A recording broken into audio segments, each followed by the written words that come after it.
Hey guys, Jason Morris here with Real Estate Agents That Really Work. So on this interview, I recorded with Darrell Self. Darrell's an agent close to Dallas, Texas. Great guy. He's been in my group coaching for a while now.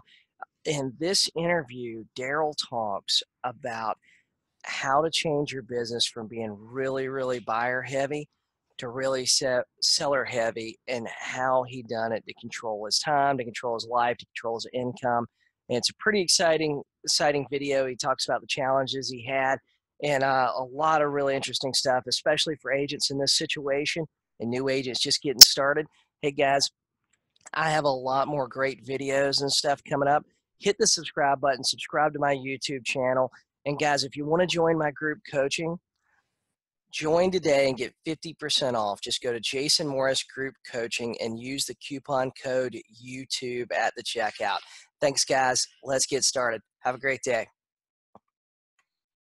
Hey, this is Jason Morris with Real Estate Agents That Really Work. And on this call, I've got Darrell Self, and Darrell is just outside of Dallas. I tell you what, Darrell, you want to introduce yourself a little more? Tell Sure. what your business is like, how long you've been in the business. Oh, sure. I'm Darrell Self, and I own my own brokerage. It's called DMD Realty. I'm here in Allen. I've been in the business, started in the mortgage business in '01, got my real estate license a year later, and been a broker since '08. Cool, man. I know that one of the big transitions the last couple of years in your business is you went from being like real heavy buyers to working more with sellers, didn't you? Yep. You made a big, 17 was primarily sellers. Last year, like you and I talked about, had a little legal issue, so it kind of took my focus off business. that happens, man. I've had that same problem myself before, where you just, you got a problem and you just can't seem to get past the problem to go back to work. Yeah. I had the same thing last year with health problems, where it was just like, man, I just could not seem to, health wise, I just could not seem to get it together to do the stuff I probably should have been doing every day. Yep. But so 2017, what made you make that change between the working with buyers and wanting to focus more on sellers, changing your business? Well, I mean, buyers, they tend to get flaky in general. Driving everywhere, showing properties 4 or 5 hours a day, out So, every weekend, out at night. It's just, it wears you down. so with sellers, it was just easier for you to control your time. Yeah, I mean, you can leverage yourself. Yes, sir. You make appointments, you go on appointments, you show up, you get that sign in the yard, you get that baby marketed, and then you just submit those offers. And I think one of the interesting things you have going on with your business is you are an independent broker and you are your own business. Yes, I am. We constantly hear like how much value being with a franchise is going to bring, whether it's Keller Williams or Century 21 or Remax or EXP, whatever it is. Do you feel like you ever lose business because you aren't with a big brokerage? No, I mean, I've had that pitch made to me from some of the brokerages saying, well, but if you come hang your license with us, you're going to get more business. Like, well, it's kind of funny how my sign shows up in yards without it having a logo Yeah, that's not that, mine. without it having a different logo. Yeah. Yeah, I've really believed that over the years. I've worked for several big brokerages, and I've seen agents. Honestly, I've seen agents do well, and I've seen agents fail at every single one of them. And the Yep. franchise, the ones that did fail, the franchise didn't really help them, and the ones that have succeeded immensely, the franchise really didn't help them either. Right. Yeah. Like I have agents under me that came to me from one of the big box brokerages, and they came to me because they didn't get any help. Yeah. Do you And with me, I train them. do I you walk them through contracts. I go on listing appointments with them. so they're really getting Oh, yes, a absolutely. hands-on situation where you're actually really helping them. It Yeah, isn't sitting in a class in a rah meeting no, and hoping people do what you say. it's one-on-one with them. I show them what I do. I make them look good because I tell them my goal is to make you look good. You do well, your life is less stress, you make more money, you're a happy agent, we all rise together. That's pretty awesome. One of the things I've seen real estate agents do is rather than not real estate agents, but offices, rather than building the office like you've done yours, where you're actually wanting your agents to be successful selling real estate, and you want your office to be successful from selling real estate. There's a lot of offices out there that their office is profitable because of affiliate agreements, because hey, they got all their Right. agents to sign up for this specific training class, or they Right. got they wasn't figuring in sales as part of the profit model. They were figuring in all these other, what can we sell our agents to make a few extra bucks to keep the lights on, Right. make the ownership more money. Yeah, and my agents, they they're not paying me a bunch of fees. Yep. They have a split. They do their own marketing. I help them. I give them ideas. I help them implement plans. Yep. So 2018, you had a few little issues, little hiccups there that kind of kept Yes, you distracted. it was a rough Um, year. that and now that's over, right? Oh, that's over. Yeah. So how's business going since, post problems? Well, now that I'm starting to focus again on business on the phones, I've got one listing that just hit the market, got one that's coming soon. And I was on the phone today making calls, called about 95 people, had about 15 conversations. And out of that, I have one potential listing appointment. That's pretty awesome. So those people that like those two listings you just took, how many times did you have to, and how long did you have to follow up with Well, those to get them there? fortunately, they were past clients. Okay, cool. Those two were past clients. Yeah, I haven't gotten any from expireds and FISBOs yet, So but I'm working on them. having been in the business since 2001, is your sphere of influence a big part of your business today, or? Uh, Past clients more so. Like I spent one day this week calling past clients, and I found a buyer and listing from that that's going to be coming here Awesome, in man. about a month and a half.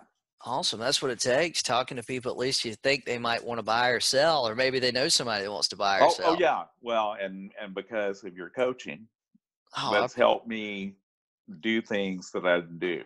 Because like I tell my agents, you're going to have to do things that other agents don't want to do, like get on the phone, make calls.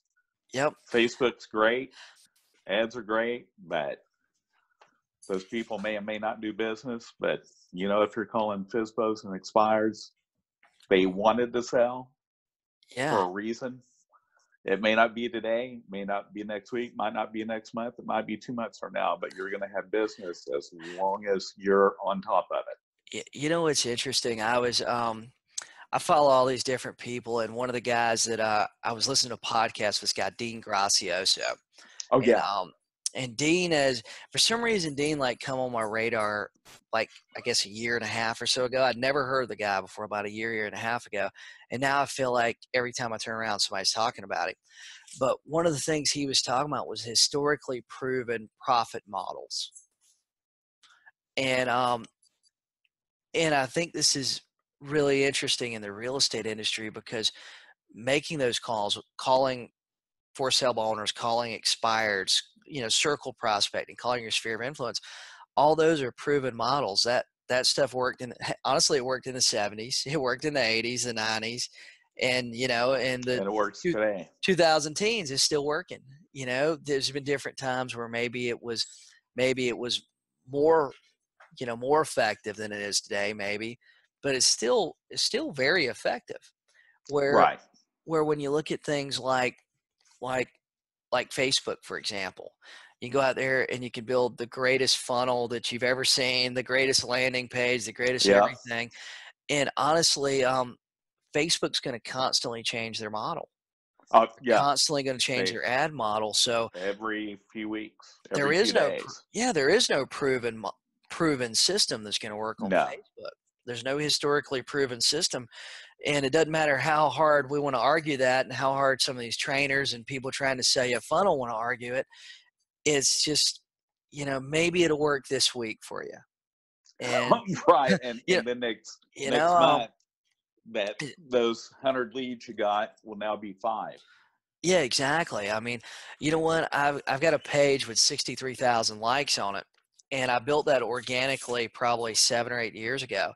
And the thing about it is, I don't really ever talk about it very much because the thing about it is the strategies and the things I used to build that 6 or 7 years ago, they're not going to work for you in They your don't work business today. They're not anymore. going to work for Yeah. me. You know, Right. the things that were really interactive. Our Real Trends one time said I had the third. This one year they said I had the third most viral real estate post, and it got shared like 8,000 times on that page. Oh, But the wow. thing is, it was a little puppy. It was a puppy, and it said, "I bet this won't even get one like or share or something like that." And I'd Yeah. figured out that like cute animals, got a lot of interaction They on go Facebook viral. at the They time. sure do. So, and it had a link to my website and some real estate stuff in the text, and man, it got shared like 8,000 times. And they said Real Trends counted it as a real estate post and said it was the third most viral post that year. But that post, if you took a similar graphic today in 2019 and you posted it on Facebook, it just You isn't wouldn't. going to work. The Right. algorithm's going to weed out Yep. that multiple picture thing. You might not even if you got 10 shares, it might not show up on more than those On 10 people. anybody's feed. Yeah, Yeah. exactly. It won't show up on anybody's feed. So it's really, and if you put an exterior link in it now, it just isn't going to work. Yep. So They don't like it. Facebook is not, I mean, historically it's not a proven model. It's not a proven system. I mean, open houses, we know for the last 20 years, open houses have worked to some degree. It doesn't matter Right. what market you're in, And I think it's quite interesting that a lot of agents will forego those things because there's nothing sexy, there's nothing exciting, there's nothing new and shiny about them. And you're just getting on the Well, phone and calling people. right. Well, and you can spend $1,500 a month on Facebook ads, or you can spend a couple $100 a month on Red X, Yeah, exactly. and One of the you have about a 10-time higher potential and 10-time higher return than you ever would with Facebook. I did one of these calls with another agent where he had some limited resources, and we were talking about what things he has out there. And one of the things I told him to do is, every day, go through, print out the for sale by owner ads from Craigslist. And I said, man, Right. call them 5 or 6 times, 10 times. When you can't get them on the phone anymore, throw them get you a file box, throw them in the file box, and at the end of 30 days, go back through your file box, call them all again. And Right. he kind of he got real quiet and he looked at me like, that's it. He was expecting like something really crazy or me to tell him some super lion-esque new secrets, you know what I mean? So so you're back on the phones, you're back prospecting your sphere of influence, your expireds, your for sale by owners and all that stuff. So what challenges are you having right now? Well, I mean, just keeping the follow up going correctly. That's why I can't wait to get the follow up back that's Yeah, in the mail it is. to give me Um, ideas, because I was going to listen to your teachable. So it's like, okay, I've made notes. It's like, okay, I'm going to use this to follow up. yep. It's that follow up plan. I know several years ago, um, I kind of noticed it was taking me like 8 to 10 times, 8 to 10 follow ups at least to get Right. a listing. And that was where the idea for that follow up planner came from. Was like, hey, what if we had a plan where we'd make at least 12, 15 follow ups? Because Right. like today, um, a lot of agents are looking at, probably doing the same thing you did today. They talked to 15 people on the phone, right? They had Right. one, maybe two people that were kind of sort of interested in selling their house. The problem is most of them just take that lead and they kind of throw it away. Right. Yeah. They And say, I actually oh, set follow up yeah, dates they for weren't them. really So, interested today. So, I didn't get, man, made calls for 2 hours, didn't get nothing today. Where in reality, you got what was probably 1 to 2 good leads. And if you got right. 1 to 2 good leads, 5 days a week at the end of the month, you'd probably have 30, 40 good people to Right. follow up with. Good follow up And something, prospects. Yeah. yeah, following up with those every week, something to come from those in the next 60 to 90 days.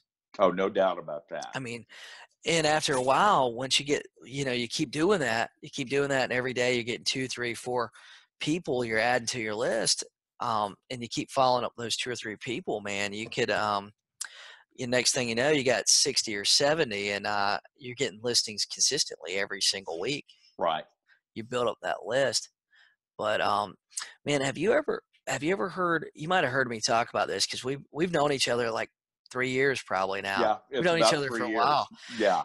and Chet Holmes had a system that he done. It was in the Ultimate Sales Machine book. Okay. He Yeah, talked I about, think I've got I think he sent me his book. dude, that is probably one of the best sales books out there. But he's got a system in it called the Dream 100, Oh, and no, I don't have that book. It's a different book. he was taken, and he was the sales manager for a lot of the companies that Charlie Munger and Warren Buffett purchased. They made him Okay. sales manager, especially the publications where they were selling ad space. And when he first took them over, what he realized was some of them had thousands of prospects that they were trying to sell ads to. And in reality, he went to the salespeople and said, "Hey, take those 1,000 leads you got and pare them down to 100. And rather than spend all their resources going after 1,000 people, they spent all their resources going after 100 people. So they got 10 times the follow up, 10 times the attention, 10 times everything And on it." 10 times the return on Yep, prospects too. that's right. And when I first read that book, I would do like a lot of other agents, man. I'd churn and burn basically, There was a coach I had one time that he used to say, call people 3 times, and if they don't set an appointment with you in 3 times, throw that lead away. And Yeah, you need to do 12 plus. and looking back, like, man, I probably lost a lot of money following that three Oh, time system. I used to do that too. Yep, 3 times and done. 3 times and you're done. Throw it away. Move on to the next one. And I read that Chet Holmes thing, and originally I got me a 3-ring binder. And what I would do was when I'd get a good lead, whether it was a Craigslist lead or Red X lead or whatever, I would print it out and take hole punchers and stick it in there and stick it in my 3-ring binder. So that was actually my first version of my Dream 100 was Okay. was that whole thing. And what I do was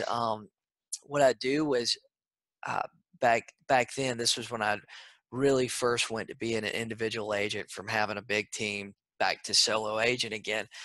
Um, Really, what I would do was my goal every day was I would I would schedule myself from 8 to 11 to prospect, or I would stop when I set 2 appointments. So Okay.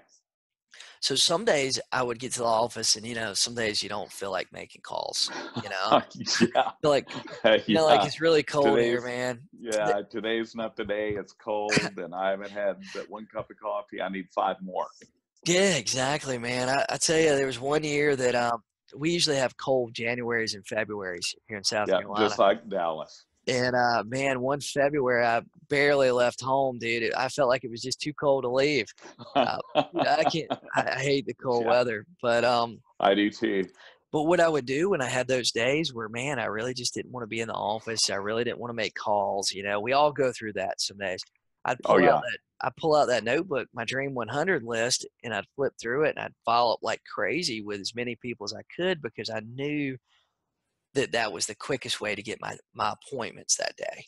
Quickest Right. way I could probably get one out of there real quick. Maybe I could get that second one out of there real quick. And sometimes I'd be back at home before 9:30. I'd be at the office at 8:45, be home by 9:30. And but I had been doing it so long that that book had a steady stream of people getting added to it. Okay. It had a steady stream of people getting added to it, man. And so the way I kind of looked at that, Darrell, and this might help you getting back going and stuff, is that I looked at the whole thing as a funnel and not a Okay. website funnel, but a funnel.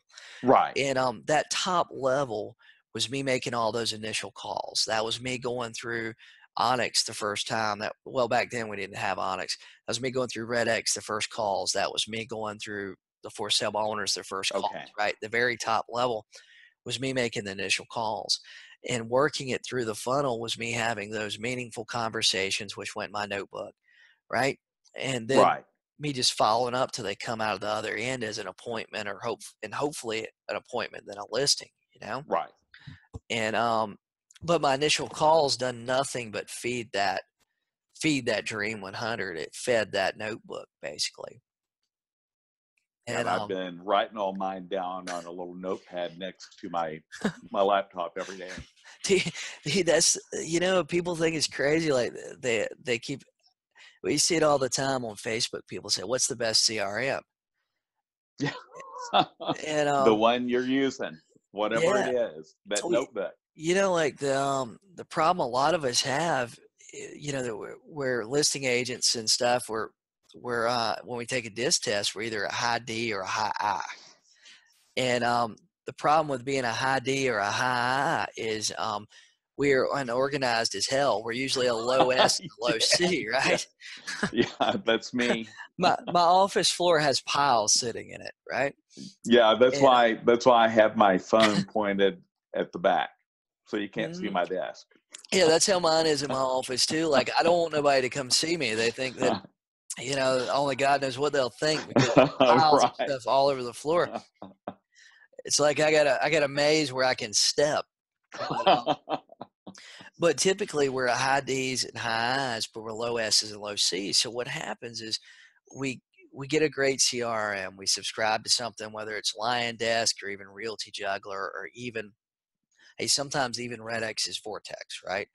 Right. And we go through and we start marking people for follow up in Vortex or in Lion Desk, and then a week or two goes by, we get a bunch of people in there. A month goes by, we get a bunch of people in there. Then we miss 3 or 4 days, and then we Right. got all the alerts on the side. And we Right. don't want to see those alerts. So what we do is X out of them. As soon as we get logged in, we X out of all of X out of them. Yeah. them. And before long, you got 100 alerts there, and most of us, just our personality types, we're never going to go through those.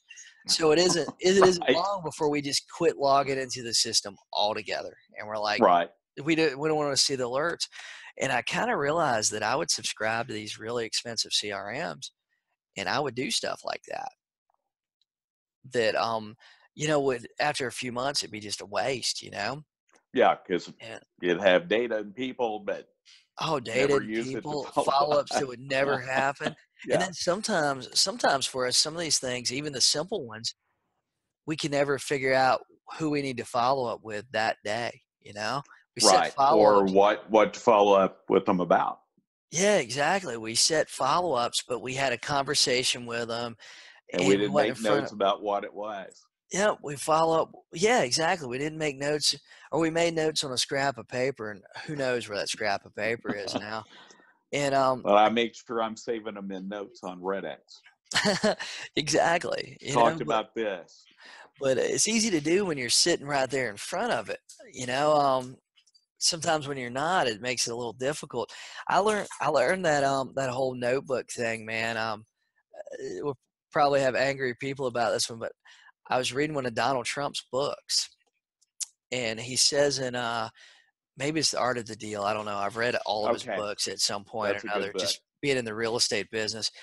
And one of his books, he talked about everybody using legal pads, but he lose the pages. And so we started using 5 subject notebooks, and I was like, man, that's a great idea. And I went from using the yellow legal pad, that To the 5 subject the notebook. That five makes, subject notebook, yeah. man, because the legal pad, we'd fold the pages back, and after you do it for a week, you start losing pages. Right. But what kind of One thing I have issue with is when people call me and they'll be calling while I'm still dialing and I'm not answering the phone. what are you doing with those people now? You just let them go to Well, voicemail? yeah, I'm letting them go to voicemail. Are you calling them back afterwards? I call them back after. I'll go look and see if they were won, and I'll see which property, and I'll call them back. Cool, man. If they're calling me while I'm driving, then I'll have to try and remember because my phone rings constantly. Oh, dude, So I understand. I'll have to say, well, hopefully by the time I get back to the house, that number hasn't disappeared. One thing that I do, man, because I have that same problem sometimes. My phone rings like crazy, and it isn't that I don't want to. Sometimes it's not that I don't want to talk to the people. It's just that I got like three things going on at one time, and Right. if I answer the phone, I'm going to lose two of those three things somehow or another. And but sometimes I have, and I think everybody's like this as agents. We're trying to multitask on stuff that you can't multitask on usually. Yeah, and I'm trying not to multitask. That's why when I'm dialing through Redex, just go. And if my cell phone's getting pinged from people who call, it's like, well, I'll call them when I'm through with my session because Um, my voicemail tells them uh, I'm in meetings. really, you change your voicemail to being in meetings? Oh yeah. That's fantastic. I That was going to I'm tell in you. meetings from 8 to 11, Yep. Monday through Friday. I've changed mine recently. I've just got some of these properties of my own that I've been renting out and stuff. And what I did with mine, because I was doing that, I had people. I actually started taking my phone numbers off the hats, and because they were ringing to my phone, and so man, I was getting blown up sometimes because some of these things are cheap, and Facebook Marketplace is a fantastic place for rentals. Oh yeah, for sure. Man, it's a fantastic place for rentals.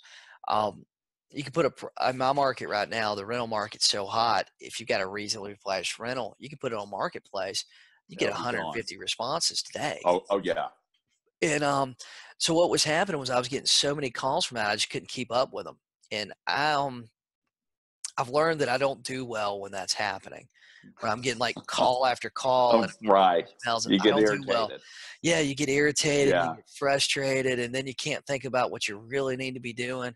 So one of the things that I done was I changed my voicemail in it, and I've been trying to change it like every day. Some days I forgot, but I try to change it every day where it says, "Hey, this is Jason Morris. I'm going to be in meetings today, all day. Please leave me a voicemail or send me a text, and I'll try to get back to you as soon as Yep. possible." I heard your voicemail when I called it Yep. today. And yeah, so I changed it to that because I was just getting blown up with rental stuff, and I said, you know what, I got to do something with this. And sometimes my phone's actually on silent, and then people that text me, and then I can kind of get back to them when I need to. Nobody's expecting like, hey, Jason's going to be back to me in 15 minutes, you know? Right. Well, And and that's why I set the expectations during my prospecting time that I'm not going to be reachable. Text me and I'll call you back.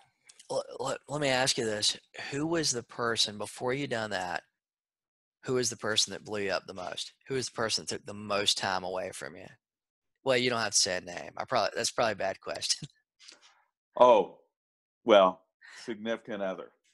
Yeah, mine was friends, family, significant other, mom, dad. You know what I mean? Yeah. And I'd have Yeah. friends that would Yeah. call me at Relatives. 9:30. It's like, no, they know the rule. Do not call Darrell between 8 and 11 because he will not pick up for you. Yep. You know what? That's a great. I mean, man, when I started doing that, that was like a big breakthrough for me. Well, and see, I just really started doing that at the end of right after Christmas. It's like, okay, focus, Yep. because that's what I didn't have last year. If we were had any other job, you know, friends, family, spouse, significant other, all that stuff, they wouldn't be able to call us if we were clocked No, in they wherever it would was. not. No, Maybe if it was emergency, they could get in touch with us, but but that would be it. that would be it. It wouldn't be, we couldn't spend 20 minutes talking to them on the phone where they say, Right. hey, is there any way you can go do this for me right now? Yeah, You know can what I you mean? go to the store, go pick this up? Yeah, And a lot of people think that because we're not clocking in somewhere, that we're available. right.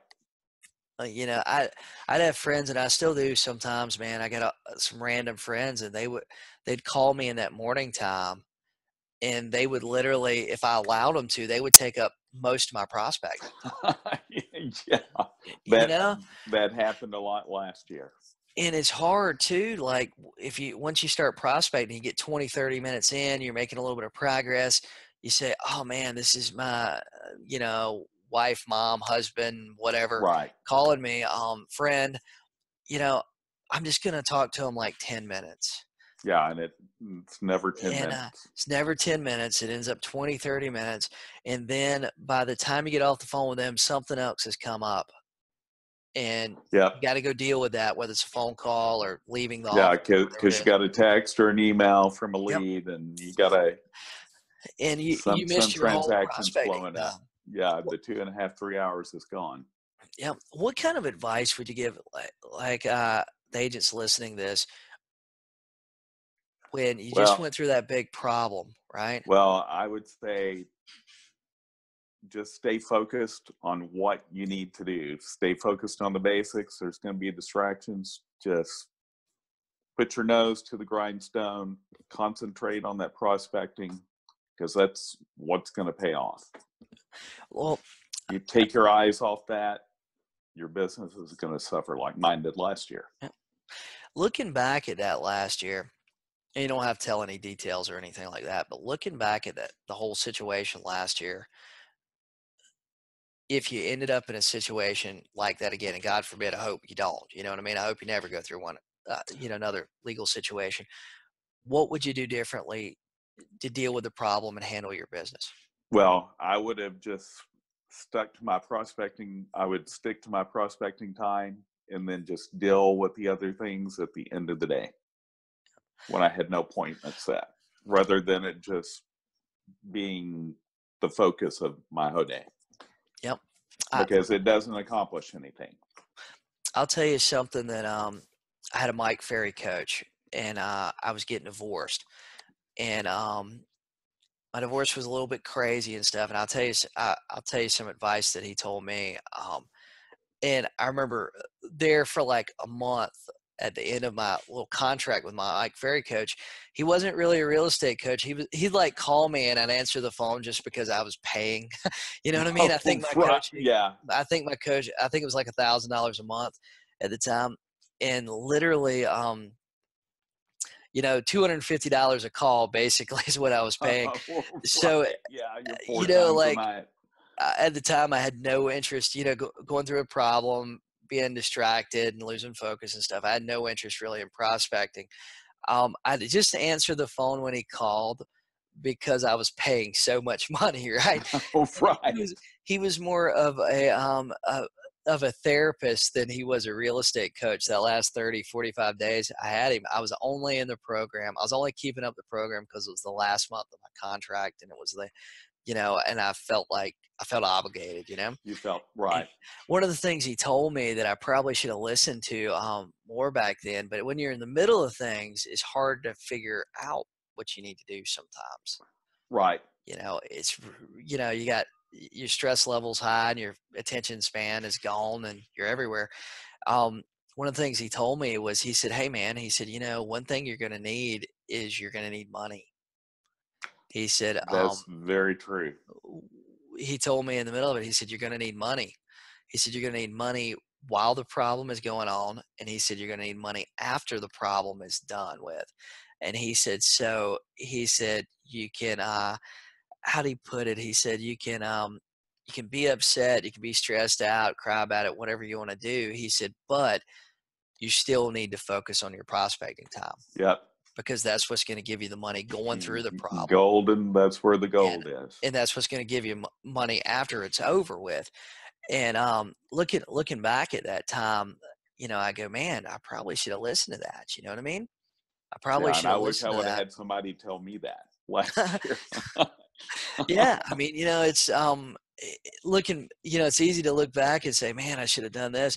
But every time we go through one of those problems, the thing is we learn something. You know what I mean? Oh yeah, I learned a lot. It's never really as bad as what you think it is. No, You know, no, it's not. it's never as bad as what you think it is. And You think it's going to be the end of your world, like I thought it was, yeah, and it wasn't.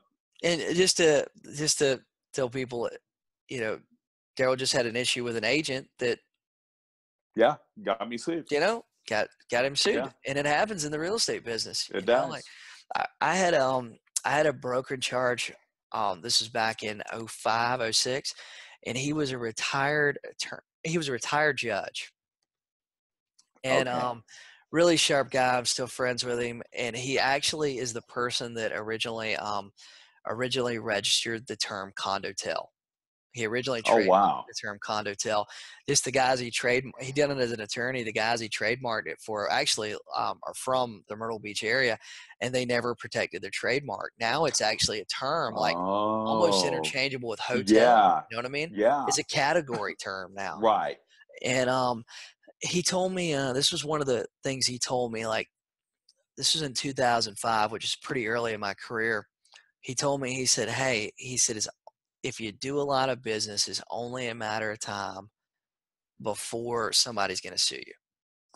He said, Yep. somebody's going to look Somebody at you and will. say, "Man, Darrell Self is making money." You know, and two, Yeah. we'll look at things, man, and we'll say, "Well, I'm not really making money," but to the general public, sometimes we're making a lot of money. You know what I mean? We're Right. rolling in it. We're wealthy. Yeah, we're super Yeah. rich. We're Um, just we've got even piles, even though stacks we of it realize everywhere. we see what we go through to make the money we make sometimes, and we go, Right. "Hey, it's not nearly enough." But he Yep. told me, he said, "It's only a matter of time if you do enough business before somebody gets upset, Yep. and somebody sues you." And somebody will see you. And he told me that what I need to do, he said, "You can't really plan for it." No, you He said, can't. "But just expect that at some point it's going to happen." Yeah. Like the attorney told me, for me to have only been sued once in 10 years, he said, you must have been doing a lot of stuff awfully right. Yeah, and there's probably a lot of situations where you probably went above and beyond on your end when you didn't And have to. I always go above and beyond. I had a broker one time. I had another broker one time. I've had a bunch of brokers over the years. Some of these offices change Yeah. brokers as often as you change underwear. It seemed Yeah. like. Right. But I had a broker one time, and as a larger office, 100+ agents, and honestly, man, she ruled with fear. Like when agents would come in her office and talk about something, she'd say, well, what if we do that and we get sued?